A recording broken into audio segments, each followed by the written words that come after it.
From Keene in the Shire, the Liberty Media capital of the world, this is Daryl W. Perry, host of FPP Radio News for Sunday, August 16th, 2015.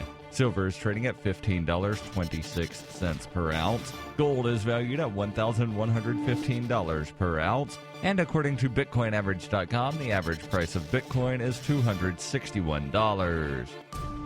Antiwar.com reports several months into the Saudi Arabia-led war against Yemen's Shiite Houthis, the pro-Saudi faction, the former government led by Abd Rabbu Mansour Hadi, has gained a little bit of territory around Aden, and that has raised international calls for some sort of settlement leading to elections. That's not seemingly likely, however, with Hadi government officials still talking up a full-scale military victory nationwide after having taken one city and some nearby towns. The group's ambassador to the UN says victory is assured. Ambassador Ali Yemeni said of the Houthis, they are on the run, adding, "My feelings is this is going to be weeks before we can liberate the entire country from the coup." Regional diplomats aren't nearly so optimistic and are urging the two sides to talk and settle things. Hadi was a military leader elected in a single-candidate vote in 2013 after the Arab Spring resignation of longtime dictator Ali Abdullah Saleh. Hadi resigned himself in January after an offensive against the Houthis turned sour and the Houthis took over the capital. The UN already brokered one round of peace talks in Switzerland, but it failed when the two sides would not meet in the same room. The only time they were together turned ugly when Hadi envoys attacked a Houthi spokesman at a press conference.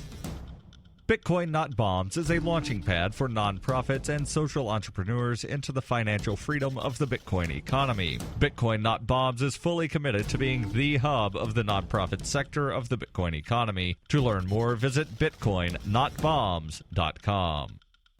UPI reports flights in airspace along the East Coast were disrupted for hours on Saturday due to a technical glitch at the Federal Aviation Administration's Northern Virginia Control Center. Officials said the glitch occurred in an automated system at the agency's Air Traffic Control Center in Leesburg, Virginia, affecting flights leaving and arriving at multiple airports in the New York City and Washington, D.C. areas. As those airports are responsible for a great share of the East Coast air traffic, the glitch caused cancellations, delays, and reroutes, according to the FAA. Just after 2 p.m. Eastern Time on Saturday, the agency said the system was back online. The New York City area airports operate traffic for some of the most congested airspace in the world. The FAA did not specify exactly how many flights were disrupted, but it did say the glitch was not a result of a security breach.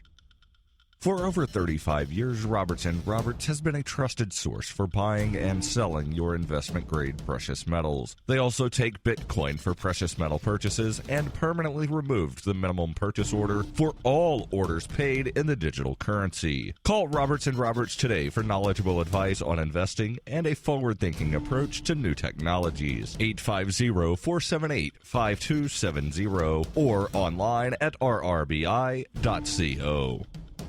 Reuters reports telecommunication powerhouse AT&T has provided extensive assistance to the U.S. National Security Agency as the spy agency conducts surveillance on huge volumes of Internet traffic passing through the United States. The New York Times reported on Saturday, citing newly disclosed NSA documents, that the company gave technical assistance to the NSA in carrying out a secret court order allowing wiretapping of all Internet communications at the headquarters of the United Nations, which is an AT&T customer. The documents date from between 2003 and 2013 and were provided by fugitive former NSA contractor Edward Snowden. The documents describe how the NSA's working relationship with AT&T had been particularly important, enabling the agency to conduct surveillance under various legal rules of international and foreign-to-foreign Internet communications that pass through network hubs in the United States. According to one NSA document describing the link between the agency and the company, this is a partnership, not a contractual relationship.